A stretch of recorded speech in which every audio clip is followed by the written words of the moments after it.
Hello guys, welcome back to my YouTube channel. Thanks for the support. I really appreciate you guys. To those of you who don't know, my name is Raphael. In today's video, I have after learning everything about the talking drum, what's next? To those of you who need a one-on-one online coaching session, you can communicate with me using this phone number right here. Let's get it. After learning everything about the talking drum, what's next? The answer is rehearsals. Rehearsals. To be honest, when you learn this particular musical instrument, when you learn everything about this particular musical instrument, we say the parts of the talking drum, knowing the parts of the talking drum, knowing how to maintain your bar, knowing the rhythms, knowing the allujo, knowing the owe, knowing the proverbs, which is the owe, knowing how to be creative on your talking drum, knowing how to sun dry the talking drum, knowing the different types of odo, knowing the fake odo, knowing the one that is the original, knowing the one that is not going to sound very well, knowing the one that is going to sound very well, knowing the hour that is the best hour to use, knowing the hour that is not the best hour to use, knowing the hour that will make the sound of the talking drum inside, it will not come outside, knowing the hour that is going to make the sound of your talking drum very, very effective, knowing when to play the face of a talking drum if you have to change the face of the talking drum. For example, if the face of the talking drum is already worn out, without it even tearing, knowing when you are meant to change it.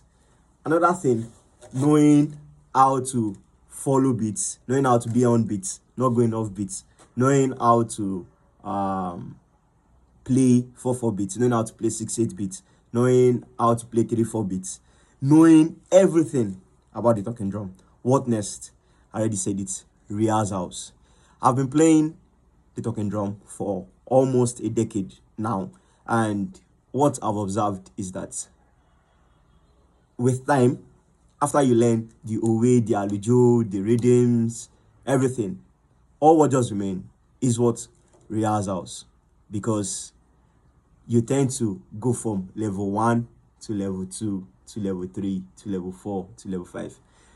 The funny thing is, when you don't do rehearsals, you stay at one particular level. You stay at that particular level. That's the fact. You just stay at that particular level. But when you tend to do rehearsals, you tend to go to another level. The previous rehearsals we had, this is the rehearsal I had with Ayo Dafidi, whereby we did 5 to 6 hours non-stop rehearsals, where we were learning how to roll, and Ayo Dafidi was like telling us, roll, keep going, and it was like, keep going. Let me see if I'm able to play it now.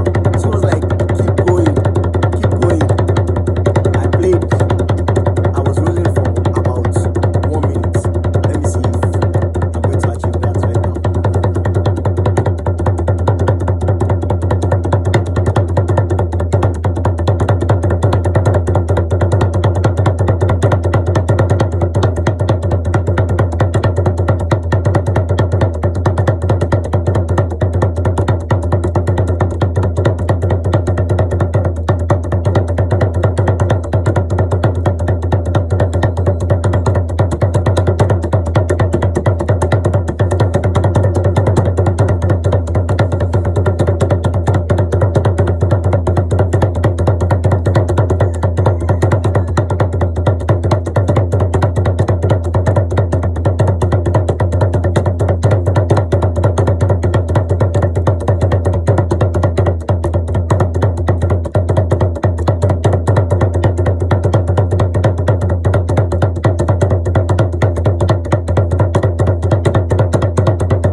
honest, yeah, I can continue, but I just want this video to be comfortable to watch. Yeah, I can continue.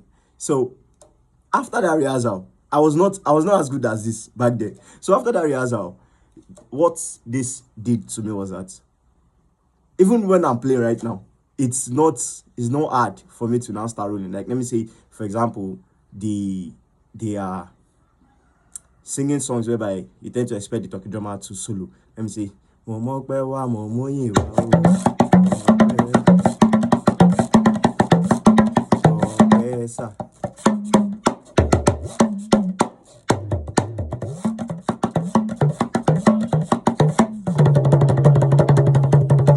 when I start rolling, when I was rolling eventually this recent time, I saw that the way I was rolling was different to the previous way I tend to roll.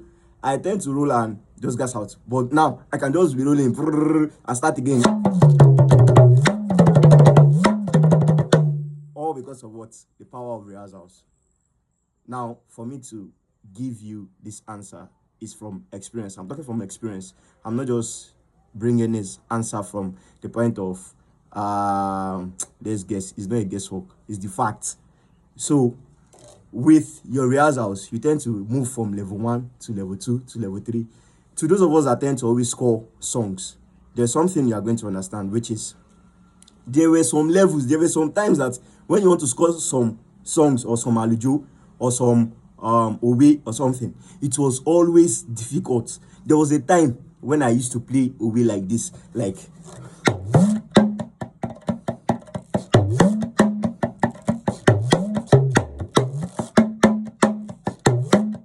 there was a time I tend to play alujo like that, and I improved.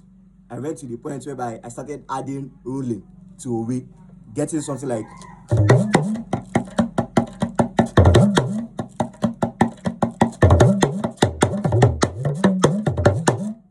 can you see?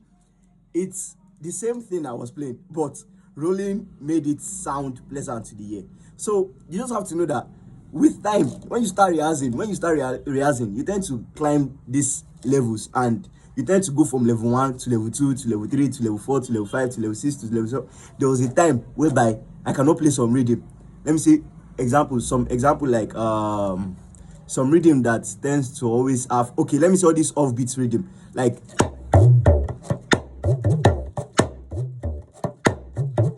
for someone that just learns the talking drum, like you used 6 months to learn the talking drum from your tutor, and you now want to play something like this, it's not like you're not able to play it though. You know what they are doing, but for you to get it, it will look somehow hard.